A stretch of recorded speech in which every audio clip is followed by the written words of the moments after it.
In 2018, a group of friends joined a faction's Minecraft server. They rallied under the name of the Clan, building bases across the world. And all was well for a time. The Clan's resident miner and explorer found an anomaly during one of his adventures into the caves of the world. This discovery would unknowingly change the course of the Clan's members' lives forever. These are the souls trapped in a deleted Minecraft mod.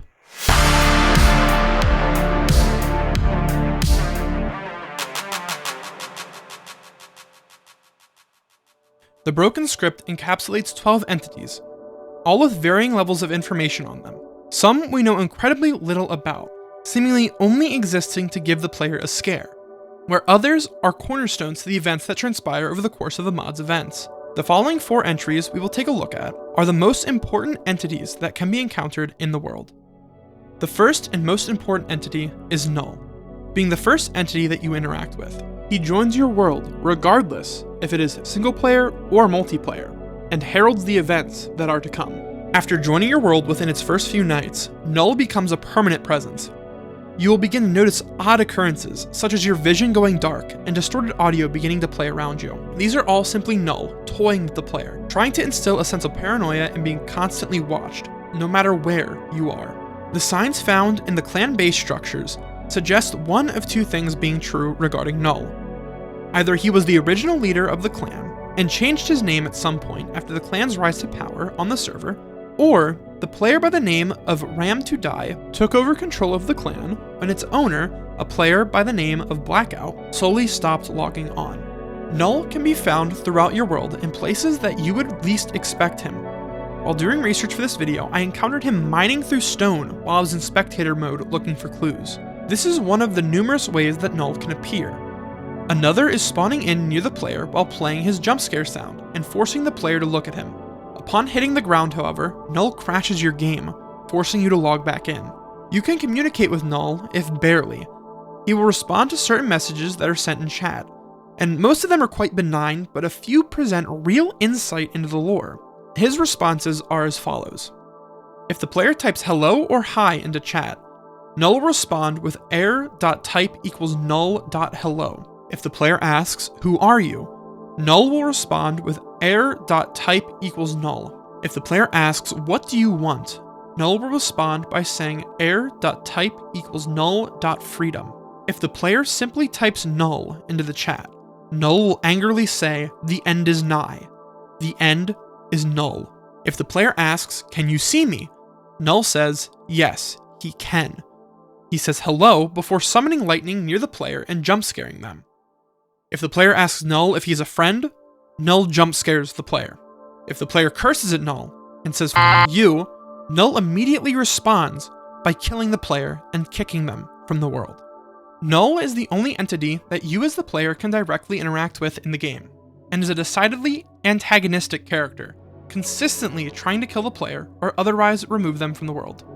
Based on signs found on the top of the naturally spawning clan base structure, Null is the person who trapped the rest of the clan's members in the original server. A build similar to a Herobrine totem can be found on the original server's world, with a block of protected void placed on top of it. The protected void makes up a bunker that can be found in one of the worlds Null can teleport the player to. And within this maze of protected void, console blocks can be found. Console blocks allow the player to interact with the game's code in ways that they shouldn't be able to. And it seems that this power is what Null harnessed. Between the power of the console block combined with Integrity's corrupting power, Null trapped his friends in the game. There is no way to defend against Null. He will either remove you from his world permanently, or trap you there forever. The next entity we will take a look at is the Circuit. Circuit is a consistent presence throughout the mines and caves of your world after Null begins to sink his fingers into your computer. Circuit was the resident miner for the clan, bringing back stone and other precious resources to the clan base. Based off of clues and labeling and other things around both base structures, Circuit was originally a player as well, most likely good friends with Null and one of the original members of the clan. Regardless of who they were originally, Circuit only appears in caves, mine shafts, or player-made mines. The Circuit is incredibly non-confrontational when compared to the other entities, choosing mainly to stalk the player and run away when he is noticed. On rare occasions, though, he will attack, jump scaring the player before disconnecting them from the world with the message "no more running." More commonly, however, Circuit will watch the player as they travel the mines, almost as if he's keeping an eye on us, making sure that we don't make the same mistakes him and the rest of the clan made. In most circumstances, when spotted, he will turn around and run away. In some cases, he can even disguise himself as a creeper, or even a villager. Circuit can also break blocks around itself to help reach the player, a habit shared between a few of the other entities. While inconvenient, it can seemingly only break natural blocks, such as dirt, grass, and stone, but not common blocks that a player would build their base out of. This makes pillaring a decent defense against the Circuit, but not a perfect one. The moon will break. That is a simple fact of the broken script. Over the course of many in-game days, the moon will slowly corrupt, seeming to somehow come alive. And that's because it is. The moon in the broken script is heavily linked to integrity, an entity we will discuss later. The eyes that the moon begins to grow watch over the player as soon as the sun begins to set, preventing the player from sleeping by ticking them with damage whenever they try to lay down, and giving the error the moon.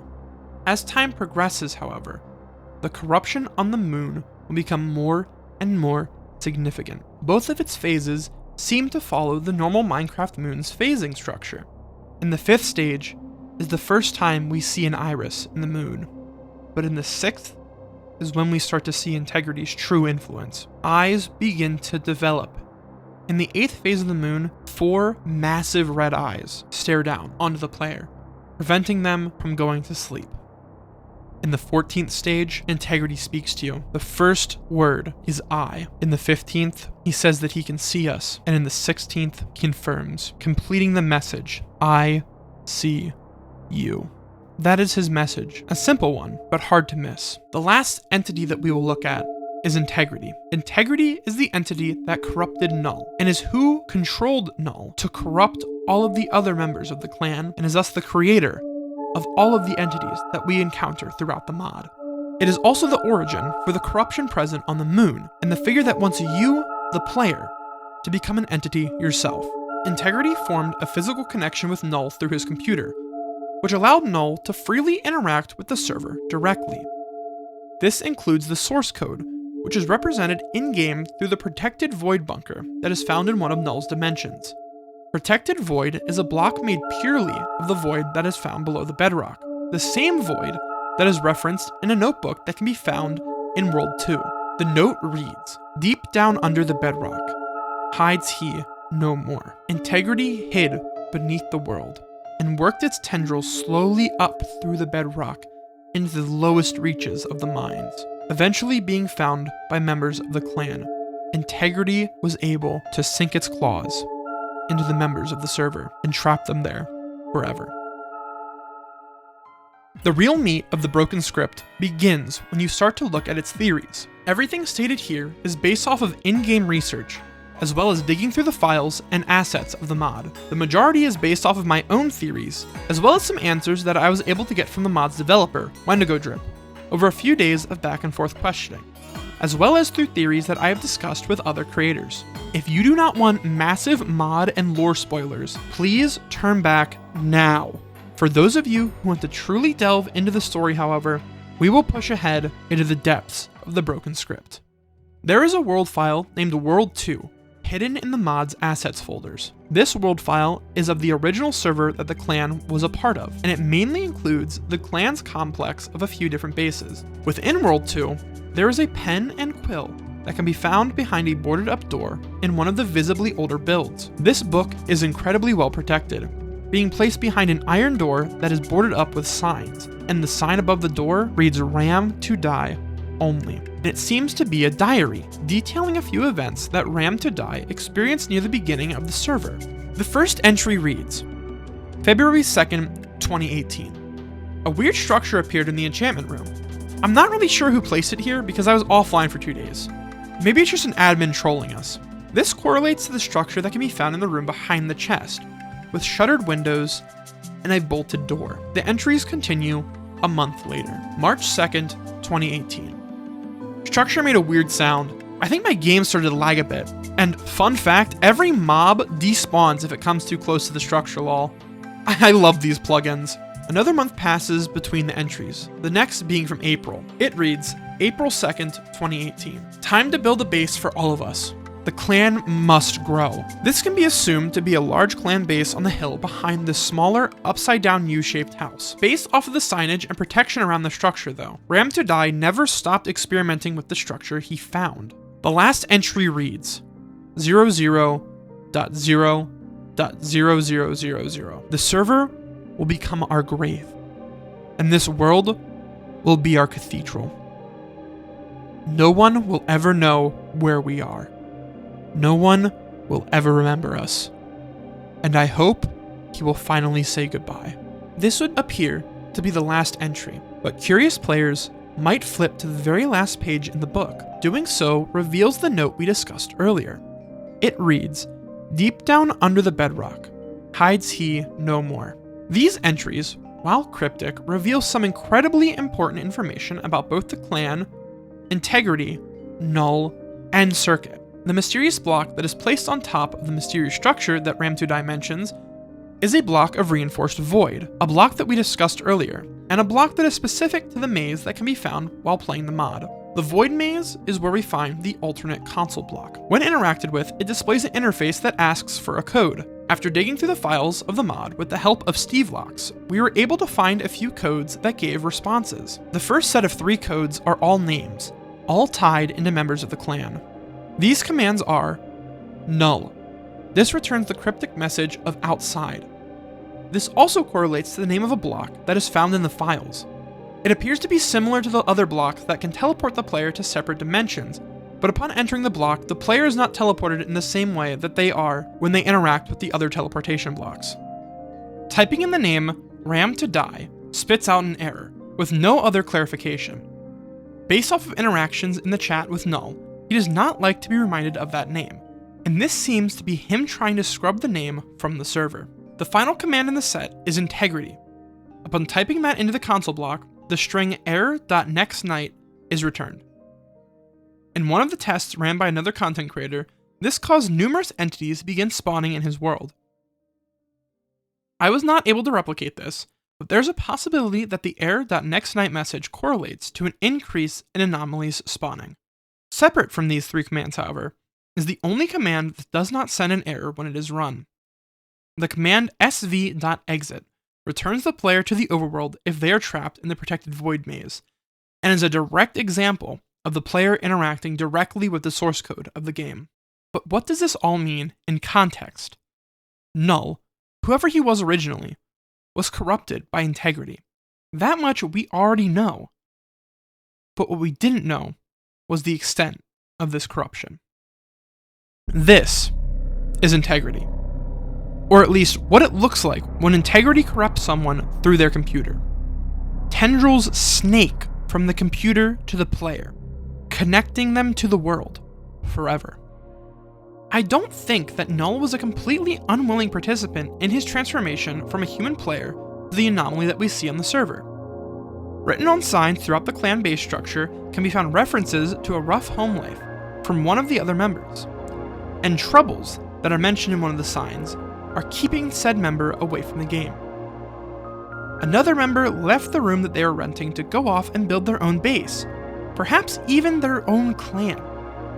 These members leaving for extended periods of time, or even maybe permanently, were unacceptable to Null. I believe, through all of the research that I've done, that Null developed an incredibly deep attachment to the members of the clan and was unwilling to let his friends go in any shape or form. And knowing this, integrity offered him a deal. Null could become one with his computer, never leaving the game or server he so dearly loved. He would never have to say goodbye to his friends, and they would be there with him forever, reliving the memories of the golden days. But he would have to force them to stay. Circuit seems to have fought back against the corruption the longest out of all of the other clan members. Maybe it was because him and Null were friends, and Null wanted Circuit to join him out of his own free will. Or maybe Circuit hid in the caves where he felt the most at home. Right above Bedrock in World 2, near spawn, hidden behind a diamond, you can find 2 signs. presumably written by Circuit. The first reads, "Rot in integrity," and the second, "Avoid him at all costs." Both of these signs warn of the entities in the mod, the first referring to integrity directly by name, and the second can be assumed to refer to Null. Further up in the world, but still underground, another set of 3 signs can be found. These were most likely written by the clan members who were already trapped by Null in the server. The signs read, "Because of one, our bodies are torn apart. My eyes are gone." This takes us to a common theme amongst all of the broken script. Eyes. Specifically red, piercing, ever-staring eyes. They can be found everywhere, from the moon's corruption to the particles that surround Circuit when he chases the player. Many of us take our sense of sight for granted. You might ask, "Raevant, why are you bringing this up?" And to that I present this. This is the video that Wendigo Drip posted in relation to the broken script on his YouTube channel. This is what the clan server looked like a mere 3 years after Null's corruption began to take root. A server may have the processing power to run a Minecraft world with dozens of players, and the storage to store the world and any mods and plugins that you might be using. What it doesn't have is the resources to store somebody's mind. When you begin to cram a person's mind into a space as limited as a server, things start to break. And sight is not essential to live. A human brain can hold 2.5 petabytes of data. That is 2.5 million gigabytes, or 683,595,000 installed copies of Minecraft. And that is just for one person's mind. When you start trying to cram a second mind, let alone a third and fourth, into the same incredibly small space, things that are not essential start to be cut. Like your eyesight, or your personality, or maybe even your memories. Just like the memories Null was trying so hard to keep alive. Integrity's speech tells the whole story. Want to know what happened to them? Well, it wasn't their fault. They did nothing wrong. I made them like this because I wanted to. They had no time to even react. They were just like you, wandering around some cave until they fought me. And I ended it quickly. I gave them life. A new life. And now, you came here, and you know what is going to happen. Don't worry, it won't be as painful as you think. Just close your eyes and wait. Integrity and its corruption trapped all of the players of the clan inside the world. Not out of malice, not out of any higher reason other than it could, and it wanted to, so it did. I believe that it acted through Null, luring in the members of the clan one by one as they logged back into their favorite server so that they could be together, relive memories. I believe that Circuit was the last person to follow the infection, and he lamented his knowledge of integrity, his failure to stop the corruption before it took his friends. And that anger is taken out on the player when Null eventually makes his way to your world.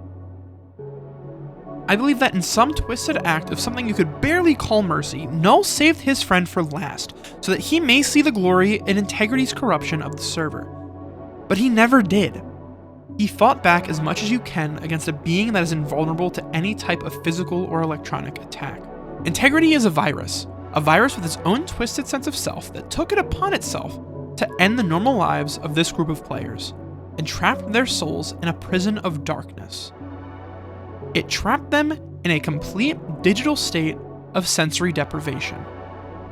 The only thing the players that Integrity imprisoned could do was slowly watch their own minds corrupt and twist into the entities that we see today. And it wants to welcome you to the server with open arms. All you need to do is close your eyes.